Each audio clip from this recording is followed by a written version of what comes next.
When osprey grab a hold of something a little more challenging, they often spread their wings out wide and use them just like an outrigger on a boat. The goal here is simple: stay afloat.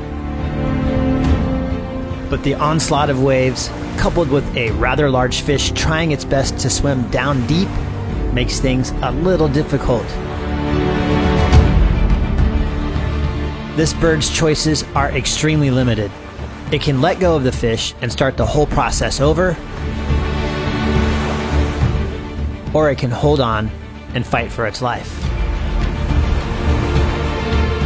Hunger is a powerful motivator, and when the meal is a highly prized pompano, this osprey isn't going to give up until it gets the fish airborne.